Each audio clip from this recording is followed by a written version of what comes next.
Siksik at nakakabusog na merienda naman ang lulutuin natin for today's video. At siguradong kayang-kaya nyo itong gawin dahil napakadali lang ng proseso. Kaya tara, samahan nyo ako magluto ng mini merienda na namin noon pa na binangkal. Konting sangkap lang yung kailangan natin dito. Gagamit tayo ng 1/4 cup ng evaporated milk, 1/2 cup ng white sugar, at isang itlog. Haluin muna natin itong mabuti hanggang sa matunaw yung white sugar.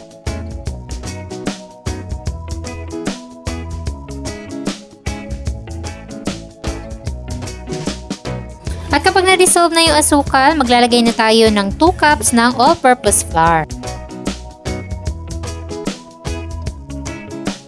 Maglalagay din tayo ng 1 tablespoon ng baking powder at 1/4 teaspoon ng asin. Kung gusto niyo magluto ng mas marami yung pang 1 kilo, doblehin niyo na lang yung sangkap na nakalagay dito. Tapos ay haluin muna natin itong mabuti. Tapos ay masahin natin to hanggang sa makabuo tayo ng dough.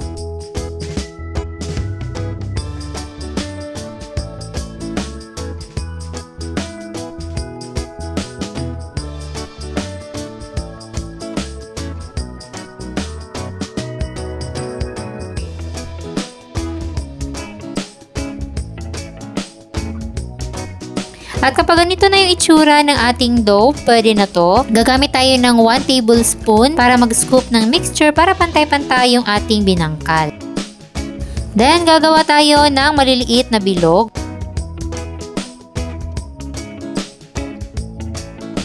Then, ididip natin to sa tubig para dumikit yung mga sesame seeds na i-coat natin.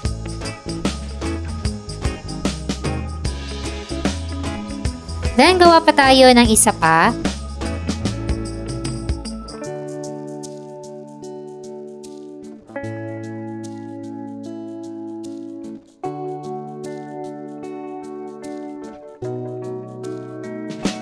Tapos, i-deep fry na natin to sa mainit na mantika. So, gagamit tayo dito ng medium heat. At dapat balik-balik rin natin to from time to time para pantay yung pagkaluto. Antayin natin na mag-brown at magkaroon siya ng mga cracks.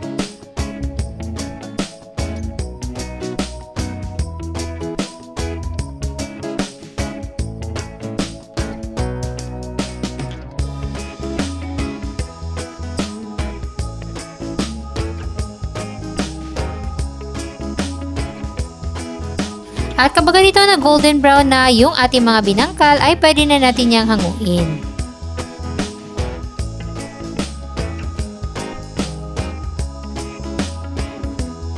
O diba, napakadali lang at meron na tayong pangmadalian at nakakabusog na merienda. Pwede nyo itong pagkakitaan at ipang negosyo.